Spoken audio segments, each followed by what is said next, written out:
อย่าเศร้าท้อชีหน้ามันฟ้องนะผู้นี้ก็เฮ็ดได้แห้งคักแล้วบัดนี้เนาะย่างเบิ่งที่เจ้านั่นแหละอยากเบิ่ง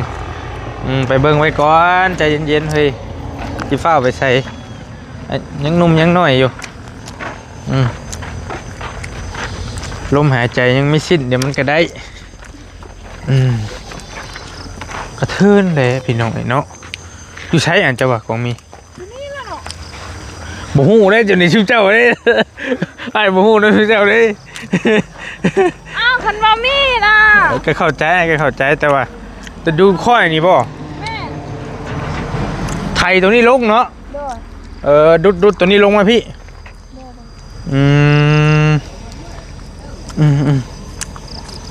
นี่น้อง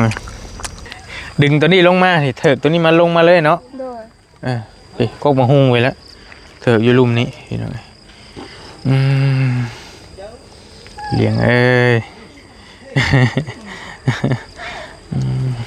กันมาสิเฮียงกันเลยนี่แปะกันเลยนี่ไอ้เบิ่งนี่ก็ได้อยู่แต่ว่ามินพี่แล้วนี่ติดกันคนมินแล้วก็ใช่อยู่ใส่โอ้ใส่เลยสบายดีโอ้นี่ใดเป็นสีทองมันบ่งามบ่มันงามอยู่บ่เขาไม่ได้ทาสีเขาไม่ได้อะไรเลยเขาไม่ได้ย่อแดงธรรมชาติบ่นางดีแล้วงามธรรมชาติบริงามยันแต่งอยู่กับไผอยู่เพื่อนกับไผล่ะเลี้ยงใจดีเพิ่นเฮ็ดหยังกับเซลอยู่นะฮะนะเพื่อนผมมีอ๋อเพื่อนของมีสิเฮ็ดละบ่โอ้คือดีแท้อ้าวเนาะนังเลี้ยงเฮาแฮงสิบ่ให้ตื่มบ่ซะบัดนี้ตะกี้ว่ายังมีหมู่กองมีกับน้องเลี้ยงพี่น้องเอ้ยบัดนี้กองมีก็สิตั้งขึ้นแหละตั้งเฮือนขึ้นแล้วทางนี้ก็ได้เอ้ยเนาะชาเด้โหยิ้มเปื่อยๆอยู่ดอยคนชาคนจะได้เฮือนใหม่เด้โอเคได้ลงไปฮะกินข้าวแรงหรือบ่ฮะวันนี้ได้สิ่งนะคอยเฮ็ดเสียบัตรเข้าห้องบ่ได้เสียตอนแรกนี่กำลังสิซักเสื้อย่องไปย่องมาคิดว่าเอ้าบัตรซับเซ็งเข้าห้องเซ็งจะใส่บัตรไปเบิ่งน่ะมุนอุ้ยลุยบ่ผ่านบ่มีบัตรเข้าบ่มีบัตรเซ็งแต่เช้าน่ะตอนแรกน่ะค่อยมีบัตรมื้อเรื่อยค่อยสิซักเสื้อนักเรียนเด้ย่องไปย่องมามื้ออื่นค่อยว่าสิเข้าได้หรือบ่แหน่น้องใส่ก็เฮ็ดเสียคือกันบัตรน่ะแต่ไม่ค่อยย่องเสื้อตายกับบาปเด้บาปนี่สิได้อยู่บ่ซะบัดนี้เจ้าบ่ได้ขึ้นห้องดอกหลาให้เบิ่งแล้วเบิ่งอันนี้กันแป๊บนึงได้จะลงไปหา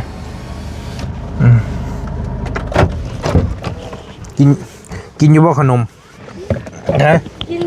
ยันวันใหญ่ยันวันบ่กินขนมบ่ให้มันหวานเลยบ่ให้เศร้าบัดมันเสียแล้วก็อยากเศร้าอย่าหาแต่เนี่ยเศร้าหลาย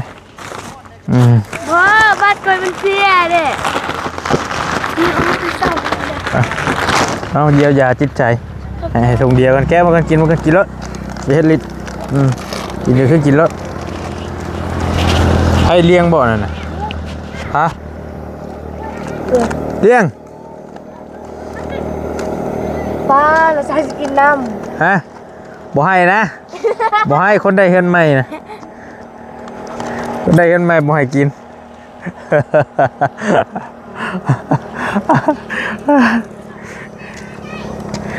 นึกว่าสาวทั้งใดเฉยๆจำบ่ได้บ่จื้อเจ้าอย่าเศร้าท้อชีหน้ามันฟ้องนะผู้นี้ก็เฮ็ดได้แห้งคักแล้วบัดนี้เนาะยังอีกเด้อบัดนี้ โอ้ใหญ่ยังล่ะเดี๋ยวพี่เลี้ยง กินบ่เฮ้ยมาไป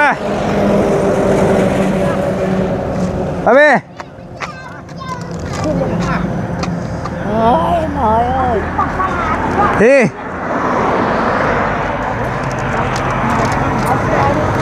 มันชิมมากเลย ฮะอันนี้ปองเท่าไรเอ้ยปองเท่าไร ซื้อจักรพันได้ไหมคะ ชื่อจักรพันกับขาย 3,000ไอ้30 จักรพันเต็มปองนะ 10,000 10,000เรามองบนรถ10,000 10,000ค่ะ10,000คือนั่นเดียวค่ะแต่ก่อนเธอซื้อ เดี๋ยวชาวพัน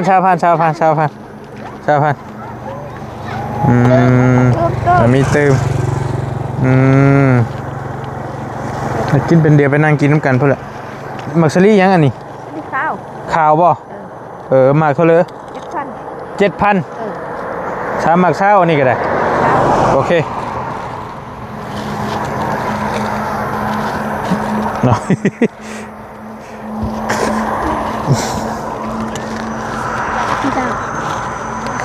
หมักม่วงอันนี้หมักเดือพวกเป็นหมักเดือมาขอฉันนี่ขอบคุณดานี่ พอแล้วเอา2อย่างกันพอแล้ว40,000พอซื้อหลายเบิดหลายซื้อหน่อยเบิดหน่อย 10,000เนี่ย บ่เอา 10พอดี บ่เอาทอนเอามา 10,000 ได้เลย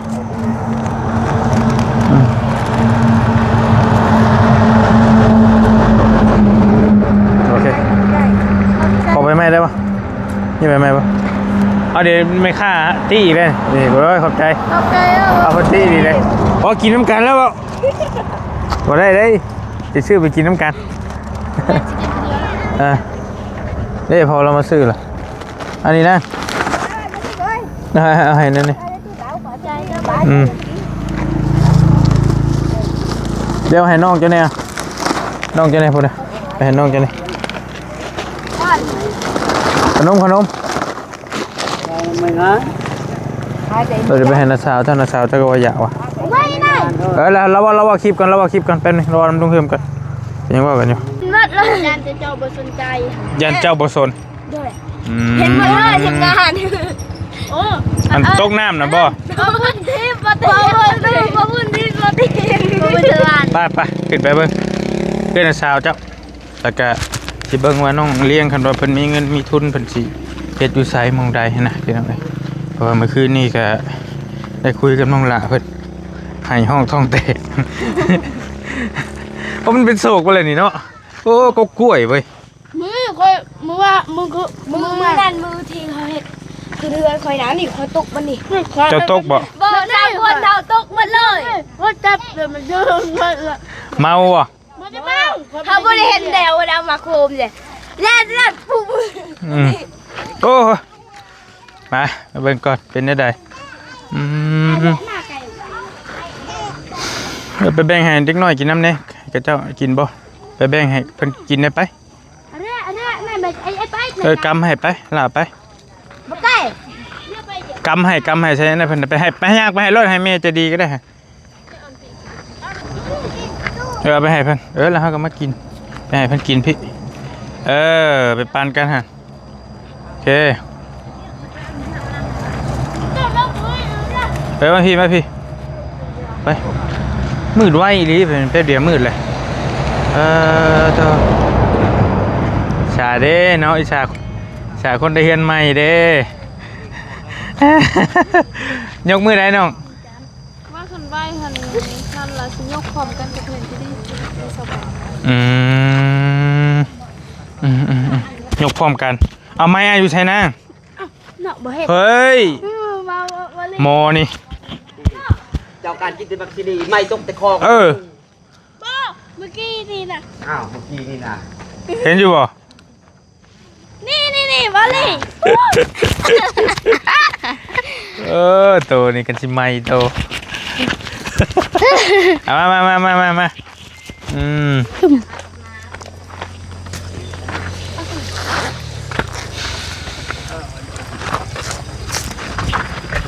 แล้วลูกขึ้นพาไปเบิ้งนี่ไปโบพานั่งกันจ้ะเด็กเบิ้งเฮือนนี่นะเดี๋ยวมันสิค่ำก่อน เฮือนกองมีน้องกองมีเพิ่นพี่น้องจักต้นนี่นะ เนาะจ้าเธออ่อนอัน ต้นนั้นเฮือนครัวบ่สาวเฮือนครัว อันเฉลย โอ้มาเฮ็ดดูพี่เลยพี่น้องเนาะเป็น15ต้นทั้งต้นนั้นเลยจักเม็ดคูณจักเม็ด 7 เมตรคูณ 7คูณ12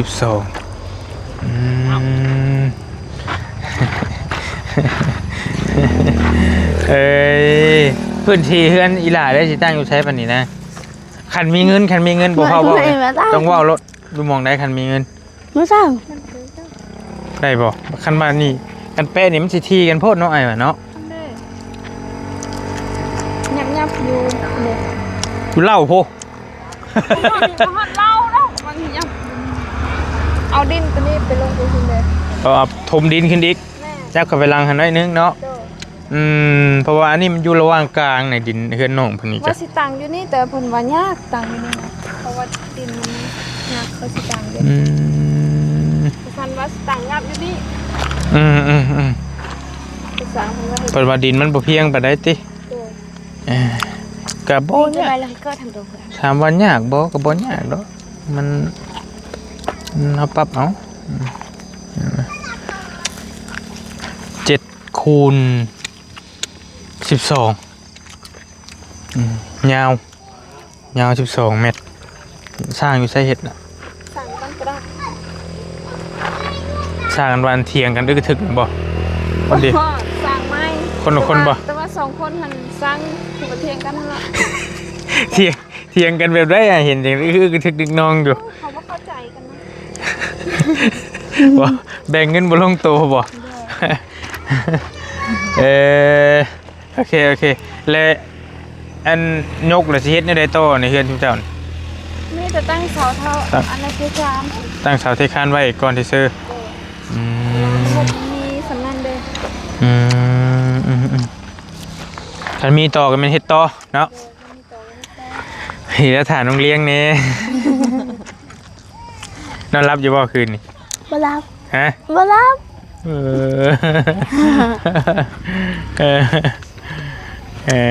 ให้แต่ตูบตะปูอยู่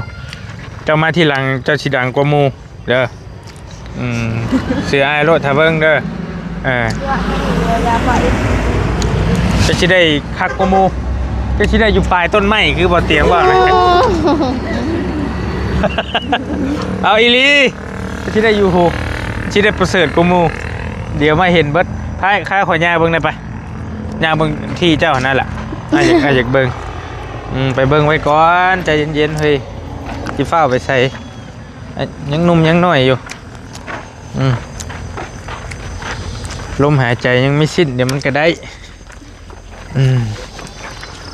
กระเทือนเลยพี่น้องไอ้เนาะอยู่ใช้อันจังหวะของมีบ่ฮู้ได้จนในชื่อเจ้าเด้ไอ้บ่ฮู้ได้ชื่อเจ้าเด้ อ้าวคันว่ามีนะ ก็เข้าใจแต่ว่าจะดูค่อยนี่บ่ แม่ ไทยตัวนี้ลงเนาะ ดุดตัวนี้ลงมาพี่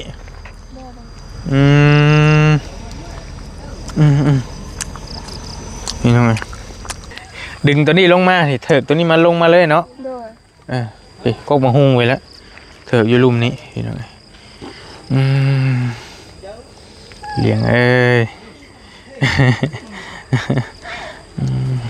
กันมาสิเฮียงกันเลยนี่แปะกันเลยนี่ไอ้เบิ่งนี่ก็ได้อยู่แต่ว่ามินพี่แล้วนี่ ติดกันพ่นเนาะ มินแล้วก็สิใกล้เสาไฟพ่น ตามทางนี่บ่มีทางไป แม่นแล้วต้องจงเว้นทางนี้อีกบ่ทางขึ้นไป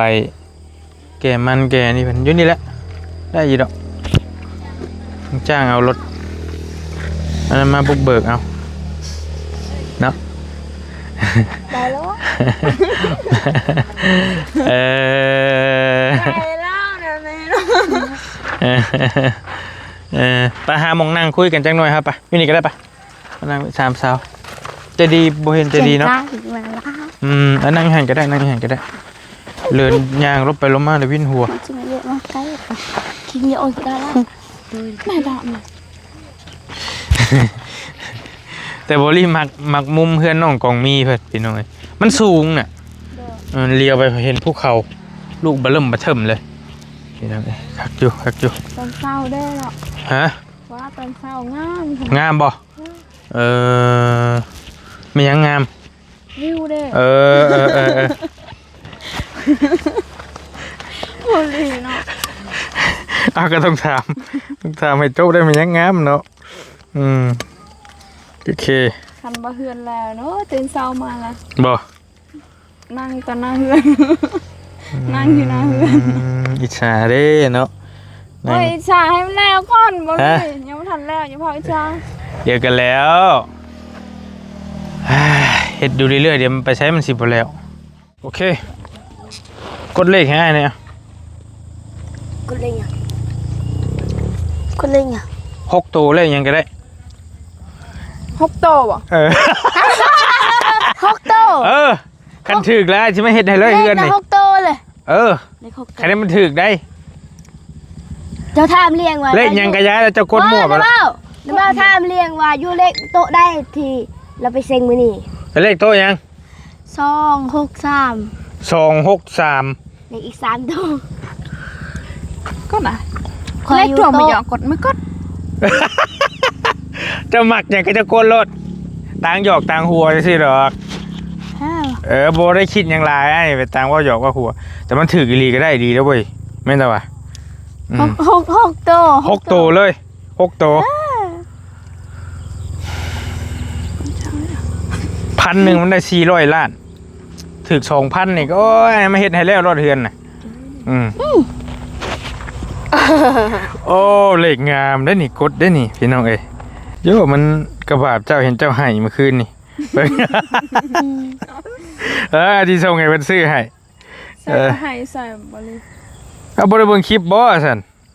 บริเบิ้ง เบิ่งอยู่บ่คลิปตัวเองฮะบ่เห็นช่องอ้ายช่ำแต่บ่ได้จักช่องอ้ายช่ำเอาไปมาได้เบิ่งช่องนี่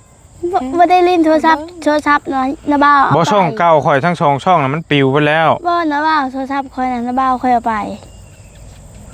บ่มีโทรศัพท์บัดนี้ กลางคืนบ่ได้ลิ้นกลางเว้นก็บ่ได้ลิ้นคือกันบางทีน่ะนะบ้าว่าวันที่29นี่เราขอยืมมือหนึงตลอดมือคือจังน้อยเราก็ไปเอ้า อันน่ะน้องเพิ่นกดเลข6ตัวให้ซื้อให้ในจัก 4-5,000 เพื่อรวยมื้อแรง เฮ็ดให้รถมาเฮียงกันเลยเฮ็ดแล้วก่อนเฮือนน้องกองมีอีกแต่มันถึงนี่ บ่แล้วดอก บ่ เพื่อนแบบใดนะบ้าสิ เฮ็ดเฮือนดินให้เลย เพื่อนเลยบ่ดีใจ ถ้ามันถึกได้ นะบ้าให้มันถือเฮ็ด ถ้ามันถึก6ตัวได้ นะบ้าให้มันถือเฮ็ดให้เลี้ยงแบบเพื่อนคอยนั่น เฮ็ดให้เลยเฮ็ดให้เลยเฮ็ดให้เลย คอยอุกอังเด้อยังบ่แล้ว สิฟ้าไปใส่เนาะบอลี่นี่ขนาดเลยนี่ก็แล้วเจ้านี่บ่ให้บอลี่เนาะนี่ป้ายังเลือกเท่านี้คอยก็บ่ได้ กินรถจุ่มจะกินรถ จะเอาไปให้บอลี่กิน บ่ บ่เลี้ยงตา อยู่ยงมันเอา ก็นี่ของข้ามันเฮ็ดตก กิน เบิ่งเลี้ยงบอลี่กิน ไอ้เนี่ยแล้วกินข้าวหากันมาซื้อให้จุ่มเจ้ากินนั่นแหละ ฉันเคยกินมาซื้อ หมดแบบนึง กินเด้อมันตกแบบว่าอยู่คือได้อยู่จริงเยอะ งามได้เลขนี่พี่น้องอันนี้ ลงเบิ่งเลยบ่ เอาจะกดเอาแล้วที่คันถึกแล้วสิเอามาเฮ็ดให้คือกัน กดบ่เป็น แล้วเลยเลขหยังก็อย่ามั่วรถมั่วๆไปรถ เกี่ยวกับตาเบะอะไรมั้งแค่ยังนะนี่นะ บื้อ เฮ้ยเดียวกดเลขเดียวกับเลี้ยงคือกันบาดนี่ เรา หัศจรรย์บอสเลขท้ายมันนี่ ถ่ายมั่ง 72 โอ้เป๊ะเลยจะชอกเลยเอาไปย่าง เบิ่ง มาเรื่อง 6 คือกันนะ 6095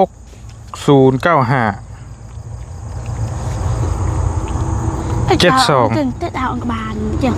จังตาแล้วทำลูกหน้าย่องจ้ะละอังบานจ้ะแล้วเป็นน้อง8 บานจะลูกดาวกูเอาไปสิมา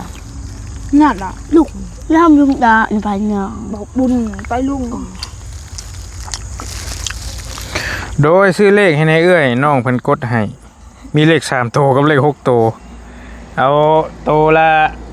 10,000เด้อโตถึกนี่รวย เจาะชื่อโอ้ชิพานมาลี่ก็คือว่าโจละแสน โตวละ 10,000นี่เจ้าวันนี้ปังเลข6โตวได้นาง เอาคิดว่าเลข มันได้เป็นจักตื้อวะ ช่องเต้15บอลลี่ เจ้าวัน ขอให้บอลลี่ถึกเลขเด้อขอให้บอลลี่ถึกเลขของโตเด้อพี่น้อง โอ้ถึง10,000นี่โอ้ยข่าวดังไปโทอีหล่ะ อยากเป็นคนดังคนใช้เพลงมาอยากเป็นคนเดียวคนนั้นเลยอ่ะ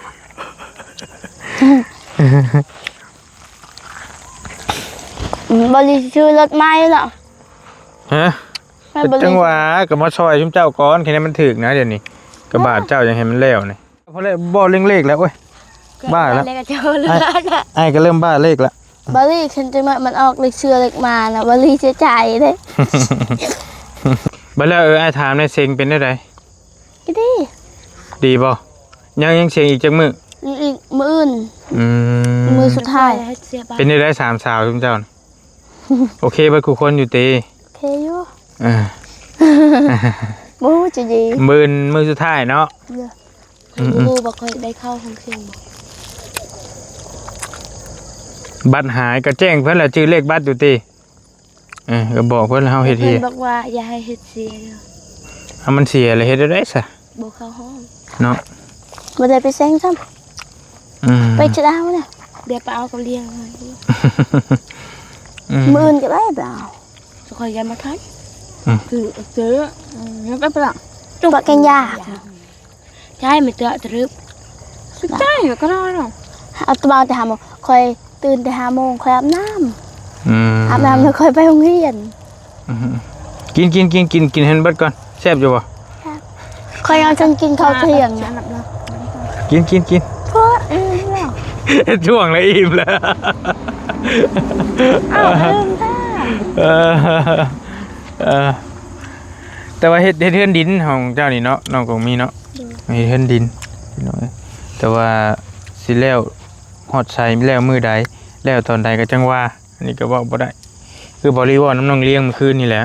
แล้วแต่วาสนาไผมัน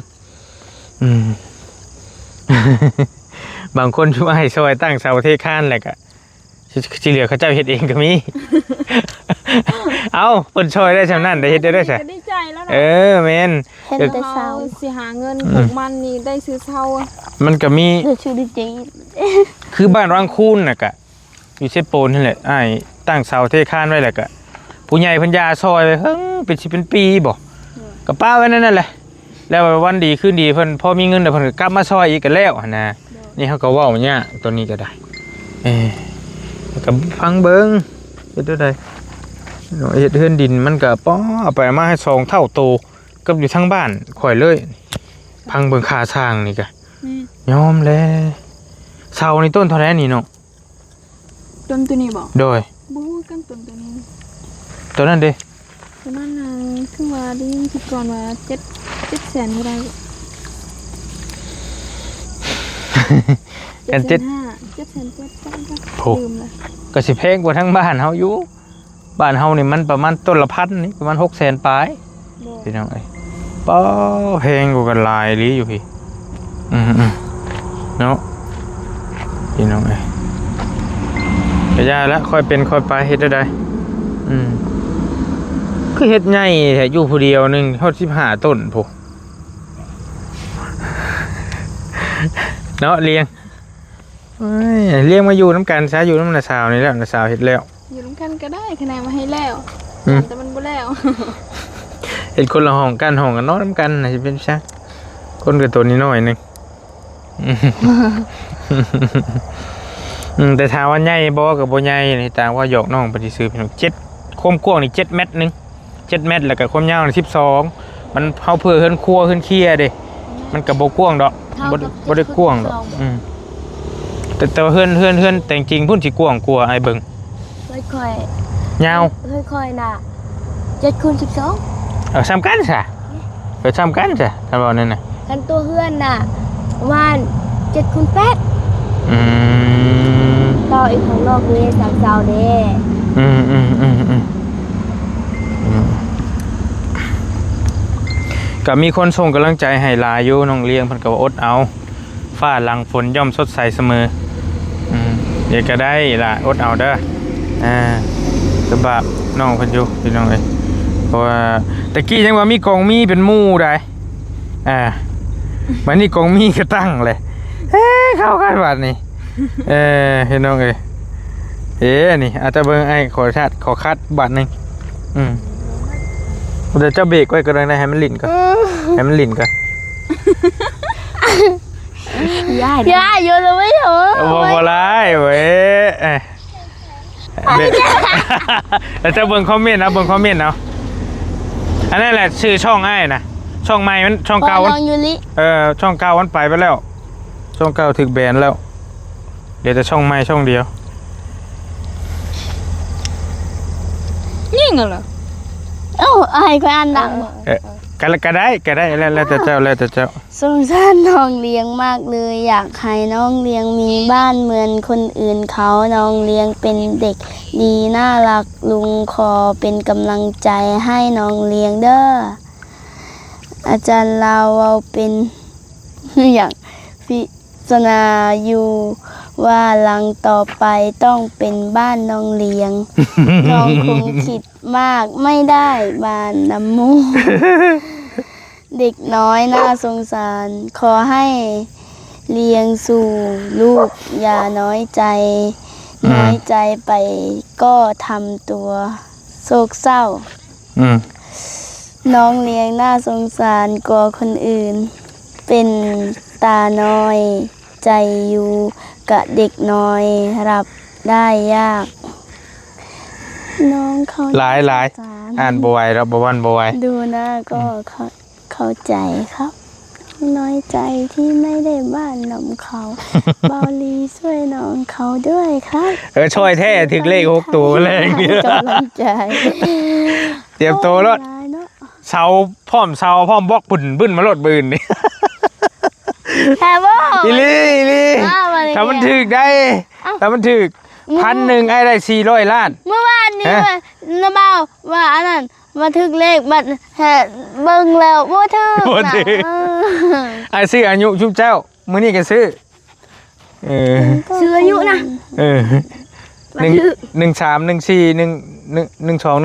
1314หรอวะนี่จะดีน้องเลี้ยงน้องก็อยากหัวแต่ว่าอยากอายนะลายเอามาได้แล้วพอแล้วลายแห้งนะคอมเมนต์ลายอีหลีลายเท่าไหร่สลึอยู่ประมาณเท่าไหร่ชิฮอด300ล่ะลายมารีอ่านหมดบ่ไหวดอกไอ้ก็บ่ไหวดอกไปน้ำอยู่แบบนี้อ่านบ่ไหวอ่านได้ชำตัวอ่านหั่นแหละกันนั่นแล้วแต่ว่าดินดอนจะมีแล้วเนาะมีอยู่นี่แหละพี่น้องไอ้ก็มาย่างเบิ่งมื้อนี้ก็ได้แต่สิดุดมองข้างหลังน้องเพิ่นนี่แหละลงนะถ้ามีเงินมีทองกับแปลงเขาลงไปหั่นเฮ็ดอยู่ทางหลังนี้มากระถิ่นนี่เนาะหรือสิเฮ็ดอยู่โพนพุ่นเลยบ่พุ่นบ่อยู่ชวนมันพุ่นเนาะบ่แม่นเอาฝากองมากระถิ่นนั่นก็เฮ็ดอยู่กกไม้นะน่าเรียกอยากเฮ็ดอยู่นั่นน่ะว่ะค่อยสิเฮ็ดอยู่กกไม้ก็ได้กกที่เล็กเนาะแค่ตังไปมุ่งอยู่หั่นค่อยอยากนอนอยู่พุ่นเนาะว่าบ่เตียงยังทันมาแล้วค่อยท่าให้เราเฮ็ดเฮือนให้ค่อยอยู่กกไม้บ่เตียงเมื่อบ้านบ่แล้วเมื่อไหร่เราสิขึ้นไปซอยคนติดถ้ำได้ข่าวอยู่ติ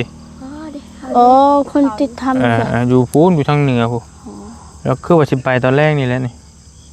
เห็นอยู่แต่ว่าอย่าไปสร้างไปเด้อเขาทำเขาลืบชิมเจ้านะติดถ้ำย้อนได้ยินว่าฟางไทยมาซอยให้คนติดถ้ำหลายอยู่ใส่อยู่บ้านใดแขวงไซสมบูรณ์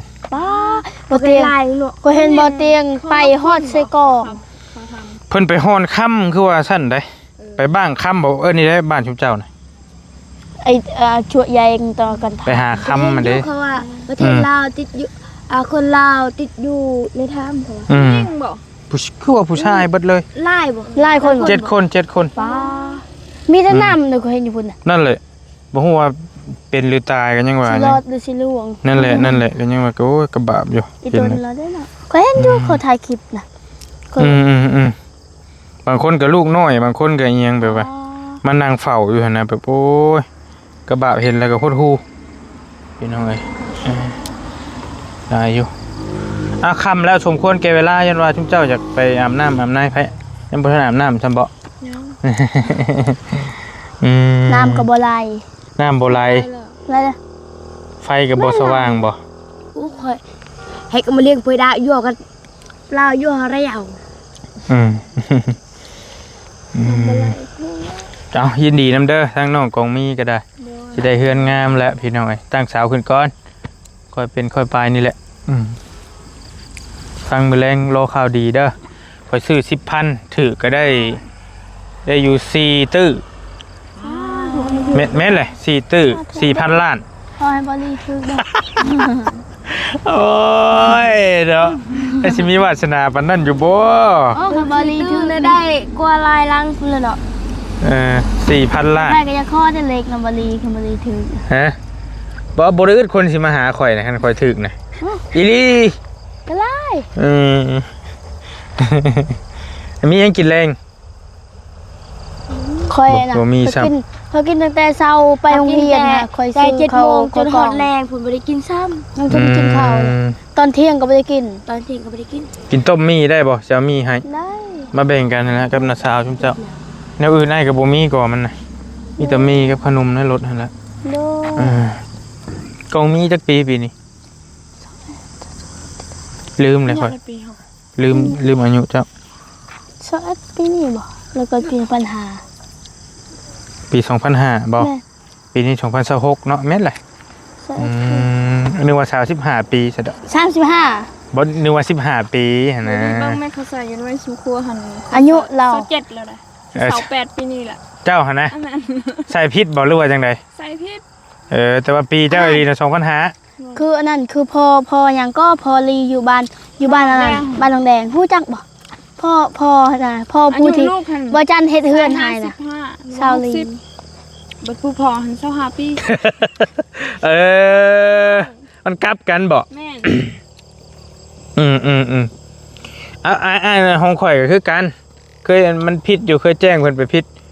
อ้ายนี่เป็นน้องบ่เตียงเด้ แต่ว่าอายุหลายกว่า อายุเท่าไหร่ดิ อ้ายใช่ตอนน่ะเท่าไหร่ว่าบ่อยากจื้อไว้ บัดเดียวนี่ล่ะบ่ได้ไปแจ้งเพิ่นแล้วกลายเป็นอายุนั้นแล้ว 28ปีนี่ล่ะ 30ปีนี้ล่ะ อีก2ปีก็30แล้ว เจ้าหันได้เฒ่าแล้วเนาะ เฒ่าแล้ว ทีน่ะ18ก็มีน่ะ21ห่างกันซ่า 22แล้ว ซาโลแค24ปีใกล้สิฮอด25 โอเคหลายกว่าเนาะ ใกล้สิฮอด25แล้วว่ะมาลาเท่าเลย พอดีงามบ่ทันเฒ่าดอกเฮ็ดปวกก็พอดีจุ่มๆนะฮู้ๆอยู่เป็นเฮ็ดปวกก็ได้ไพ่ว่าอันนั้นน่าจะอายุ12ปียาวไม่ไป ป่ะไปเอานี่มาสู่น้าสาวไปเอามีมาลวกสู่กันกินมื้อแลงป่ะโอเคเด้ออยู่ดีมีแฮงโดเจ้าสวัสดี เตะต่อได้นะเอ้ย สำราบอยู่เนี่ย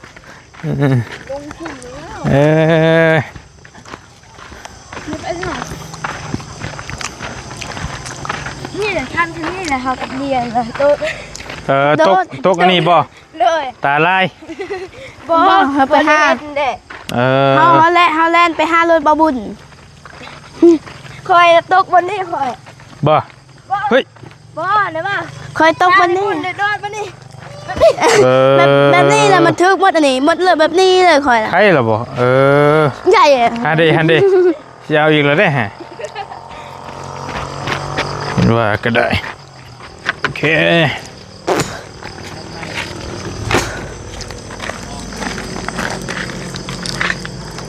อย่างใดก็ได้ขึ้นเด้อปืนให้มันได้ขึ้นคู่คน คอยบ่ขึ้นแน่นอนเพราะว่าบัตรห้องคอยเสียบัตรห้องสิง เลื่อนห้องเลื่อนชั้นคู่คนนั่นแหละคอยบ่ฮู้ว่าคอยสิให้ก็ได้ บ่ให้